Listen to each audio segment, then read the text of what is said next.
இயேசு உங்களை நேசிக்கிறார். பிரியமானவர்களை, இந்த நாளில் ஆண்டவர் நம்மளோடு பேசும்படியாய் வேதத்திலிருந்து 2 வசனங்களோடு கூட வாசித்து நாம் கற்றுக்கொள்ளக்கூடிய கடைபிடிக்கக்கூடிய காரியங்களை பார்ப்போம். ஆண்டவர் நம்மளோடு பேசுகிற வார்த்தைகளை அது ரோமர் புஸ்தகம் 16வது அதிகாரம். அப்போஸ்தலனாகிய பவுல் ரோமருக்கு எழுதின நிருபத்தில் 16வது அதிகாரம் 17-18 வசனங்கள் இப்படியாக சொல்கிறது: அன்றியும் சகோதரரே, நீங்கள் கற்றுக்கொண்ட உபதேசத்திற்கு விரோதமாய் பிரிவினைகளையும் இடரல்களையும் உண்டாக்குவர்களை குறித்து எச்சரிக்கையாய் இருந்து அவர்களை விட்டு விலக வேண்டும் என்று உங்களுக்கு புத்தி சொல்லுகிறேன். அப்படிப்பட்டவர்கள் நம்முடைய கர்த்தராகிய இயேசு கிறிஸ்துவுக்கு ஊழியம் செய்யாமல் தங்கள் வயிற்றுக்கே ஊழியம் செய்து நய வசனிப்பினாலும் இச்சக பேச்சினாலும் கபடமில்லாதவருடைய இருதயங்களை வஞ்சிக்கிறவர்களாய் இருக்கிறார்கள். பிரியமானவர்களே, வேதம் தெளிவாய் நமக்கு கற்றுக் கொடுத்திருக்கிறது.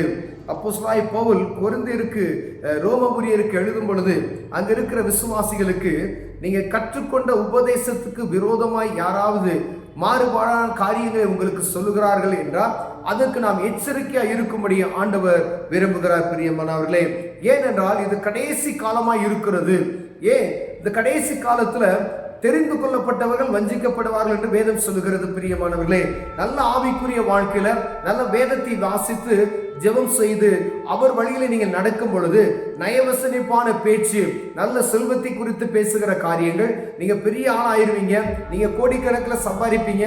அப்படிப்பட்டதான் நயவசனிப்பான பேச்சுகளை கொண்டு வருகிற, பாவத்தை இன்பம் போல அனுபவிக்கக்கூடிய அப்படிப்பட்டதான வார்த்தைகளை இப்படி செய்து கொள்ளலாம், அப்படி செய்து கொள்ளலாம், நம்ம இஷ்டத்துக்கு வசனங்களை மாற்றி அமைக்கக்கூடிய ஒரு சிலர் அப்படி பேசுகிறதை நாம் கேட்கிறோம். பிரியமானவர்களே, இப்படிப்பட்டதான வஞ்சகமான பேச்சுகளுக்கு, இப்படிப்பட்டமான கள்ள உபதேசங்களுக்கு எச்சரிக்கையா இருக்கும்படி அப்போஸ்தலனாகிய பவுல் நமக்கு அப்பயே எழுதி வைத்திருக்கிறார். பிரியமானவர்களே, 2024 வருடங்கள் ஆகிவிட்டது. அன்று இதே துரு உபதேசம் இருந்திருக்கிறதை நாம் பார்க்க முடிகிறது. இப்பொழுது அதிகமாக இருக்கிறது. அங்கு எங்கு பார்த்தாலும் நயவசனிப்பான வாலிபர்களை ஒரு கொள்ளையடித்துக் கொண்டு போகிற காரியங்கள், வாலிபர்களை நடத்த வேண்டிய வழியில நடத்தாதபடிக்கு, பரிசுத்த ஆவியின் அபிஷேகத்தை பெற்றுக்கொள்ளாதபடிக்கு, ஆண்டவருடைய வார்த்தைக்கு கீழ்ப்படியாதபடிக்கு நடத்துகிற அநேகர் உண்டு. சத்தியத்துக்கு நல்ல ஆழத்தில் இருக்கிறவர்களையே வழி விலகச் செய்கிறது. ஒரு சிறிய பாவம் நம்மளை ஆட்கொள்ளும் பொழுது அதற்கு ஏற்றால் போல பேசி அவரை வழிமாற செய்கிறது தவறான காரியம். இது தவறுனா தவறு, இது சரினா சரி, நேர்த்தியாய் வேதத்தின் பிரகாரமாக சொல்லுகிற ஒவ்வொரு ஊழியக்காரரையும் பற்றி கொள்ளுங்க. அப்படிப்பட்டவர்களை நீங்க பற்றி கொள்ளணும். சத்தியத்தை சத்தியமாய் போதிக்கிறவர்களை விட்டு பிரியாதபடிக்கு, அது கடினமாய் இருந்தாலும் உங்களை கடிந்து கொண்டு பேசினாலும் அங்கு அப்படி சத்தியம் சரியான முறையில் இருக்கிறது என்றால் அங்கு நீங்க அவர்களை விட்டு நீங்க பிரியாது இருக்கும்படி ஆண்டவர் விரும்புகிறார். பிரியமானவர்களே, ஒருவேளை நமக்கு கொடுக்கப்படுகிற வார்த்தைகள் நயவசனிப்பான வார்த்தைகள் என்றால் அதை நாம் புரிந்து கொள்ள வேண்டும். வேதத்துக்கு புறமான வார்த்தைகள் நமக்கு அறிவிக்கப்படுகிறது சபைகளில் அப்படின்னு சொன்னால் ஞானமாய் நாம் கற்றுக்கொள்ள வேண்டும். பிரியமானவர்களே, அவருடைய கனிகளினாலே அவர்களை அறிவீர்கள் என்று வேதம் நமக்கு கற்றுக் கொடுத்திருக்கிறது.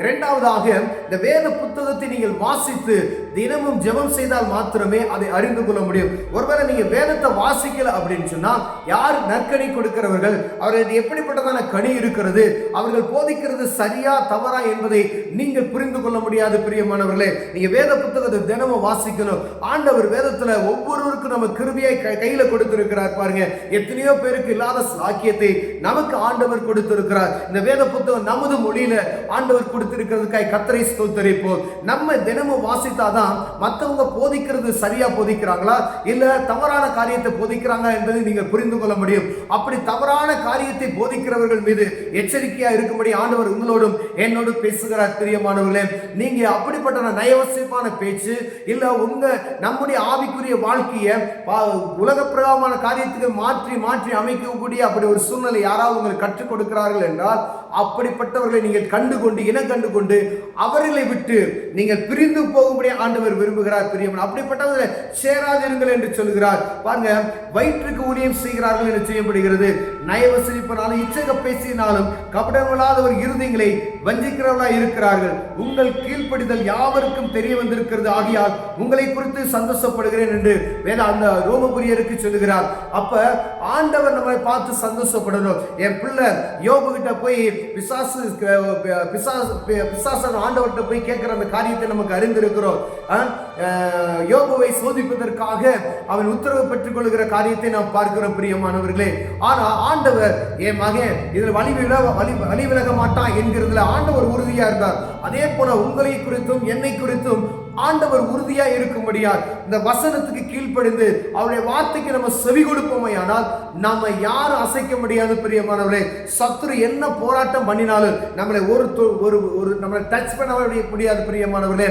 அப்ப வேத வசனத்தை நீங்க நல்லா வாசிக்கணும். இந்த வசனத்தை வாசித்து அனுதினமும் ஜெபம் செய்தால் மாத்திரமே இந்த வேதத்தில் எழுதியிருக்கிற வார்த்தைகளுக்கு யாராவது புறமாக வேற மாதிரி மாத்தி பேசுறாங்களா, உங்க போதகர் பேசுறாங்களா, இல்ல ஊழியக்காரங்க பேசுறாங்களா அப்படி என்பதை நீங்க அறிந்து கொள்ள முடியும். ஒரு நீங்க வேதத்தை வாசித்து அதன்படி நீங்க நடக்கல அப்படின்னு சொன்னா இது புரிந்து கொள்ள முடியாது பிரியமானவர்களே. நீங்க ஒவ்வொரு நாளும் வாசிக்கணும். 25 வருஷம் வாசித்தீங்கனாலும் அது ஒவ்வொரு நாளும் புதிதாக தான் இது நமக்கு தோன்றும். அதனால் அனுதினமும் வேதத்தை வாசிப்போம். நயவசனிப்பான பேச்சுகளுக்கு நம்ம எச்சரிக்கையா இருக்கும்படி ஆண்டவர் விரும்புகிறார். ஏன்னா கொள்ளை அடித்துக் கொண்டு வர பிசாசானவன் அநேகரை வஞ்சிக்கும்படியா இப்படி சுத்தி திருகிறதை வேதம் எழுதியிருக்கிறது. அதிலிருந்து தப்பித்துக் கொள்ளும்படியாய் கர்த்தருடைய பிள்ளையாய் உங்களுக்கும் எனக்கும் ஆண்டவர் கற்றுக் கொடுக்கிற இந்த காரியத்தை புரிந்து நடந்து கொள்வோம். ஜெபம் செய்வோம். அன்பின் தகப்பனே, ஆண்டவரே, நயவசனிப்பான பேச்சுக்கு, இச்சகமான பேச்சுக்கு ஆண்டவரை விலகி இருக்க தேவன் எங்களுக்கு உதவி செய்வீராக. அதை அறிந்து கொள்ள, இனம் கண்டு கொள்ள தேவன் எங்களுக்கு கிருபை பாராட்டுவீராக. இயேசுவின் நாமத்தில் பிதாவே, ஆமென்.